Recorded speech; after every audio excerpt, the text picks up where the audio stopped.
आज दिन भर दिल्ली में जंतर मंतर से लेकर संसद मार्ग तक प्रदर्शनकारियों ने हर कोशिश की कि वे संसद तक मार्च कर अपनी आवाज पहुंचा सके, लेकिन दिल्ली पुलिस ने जगह जगह बैरिकेडिंग लगाकर उन्हें रोक दिया और मार्च आगे नहीं बढ़ सका। इसी बीच एक ऐसी तस्वीर सामने आई जिसने पूरे आंदोलन को नया मोड़ दे दिया।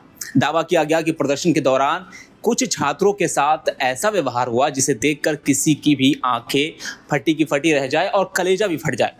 आखिर उस तस्वीर के पीछे की पूरी कहानी क्या है, आइए समझते हैं। दिल्ली के जंतर मंतर पर चल रहा सीजेपी का आंदोलन अब और ज्यादा गरमाया हुआ है। आज सुबह से ही बड़ी संख्या में छात्र, युवा और आंदोलनकारी जंतर मंतर पर जुटने लगे। उनका मकसद था कि संसद तक मार्च निकालकर अपनी मांगों को लेकर सरकार के सामने रखना।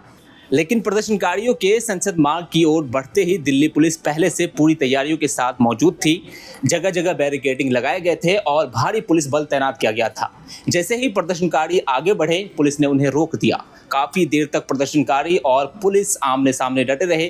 कई जगह धक्का मुक्की भी हुई, लेकिन आखिरकार पुलिस प्रदर्शनकारियों को संसद तक पहुंचने से रोकने में सफल रही। हालांकि दिन भर इसी खींचतान के बीच सबसे ज्यादा चर्चा एक ऐसे आरोप की हो रही है जिसने हर किसी को हैरान कर दिया है।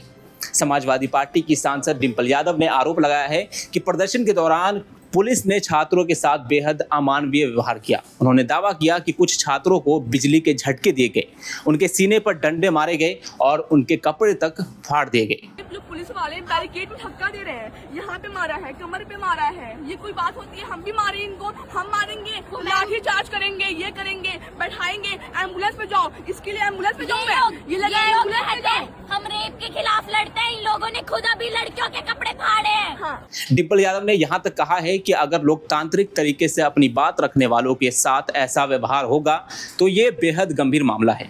उन्होंने सरकार से पूरे घटनाक्रम की निष्पक्ष जांच करने की अपील की है और साथ ही दोषी अधिकारियों के खिलाफ कार्रवाई की मांग की है। उनका कहना है कि लोकतंत्र में विरोध करना अपराध नहीं है और शांतिपूर्ण प्रदर्शन करने वालों के अधिकारों की रक्षा करना सरकार की जिम्मेदारी है। उधर आंदोलन से जुड़े छात्रों और प्रदर्शनकारियों ने भी पुलिस पर जरूरत से ज्यादा बल प्रयोग करने का आरोप लगाया है। उनका कहना है कि वे शांतिपूर्ण तरीके से संसद तक मार्च करना चाहते थे, लेकिन उन्हें आगे बढ़ने नहीं दिया गया। कुछ प्रदर्शनकारियों ने दावा किया कि कार्रवाई के बाद कई लोग घायल हुए। दूसरी ओर दिल्ली पुलिस का कहना है कि संसद और आसपास के संवेदनशील इलाकों की सुरक्षा को देखते हुए प्रदर्शनकारियों को आगे बढ़ने की अनुमति नहीं दी गई। पुलिस का यह भी कहना है कि कानून व्यवस्था बनाए रखने के लिए जरूरी कदम उठाए गए। अब ये मामला सिर्फ जंतर मंतर तक सीमित नहीं रह गया है। विपक्षी दल सरकार को घेर रहे हैं, जबकि सोशल मीडिया पर भी इस पूरे घटनाक्रम को लेकर तीखी बहस छिड़ गई है।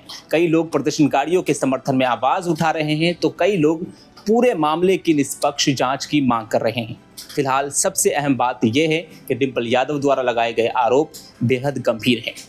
इन आरोपों की आधिकारिक पुष्टि अभी नहीं हुई है और पूरे मामले पर जांच या विस्तृत सरकारी प्रतिक्रिया का इंतजार है। जंतर मंतर से उठी ये आवाज अब संसद मार्ग से होते हुए देश भर की राजनीतिक बहस का हिस्सा बन चुकी है। अब सबकी नजर इस बात पर टिकी है कि क्या सरकार और प्रदर्शनकारियों के बीच बातचीत का रास्ता निकलेगा या ये टकराव आने वाले दिनों में और ज्यादा बढ़ेगा।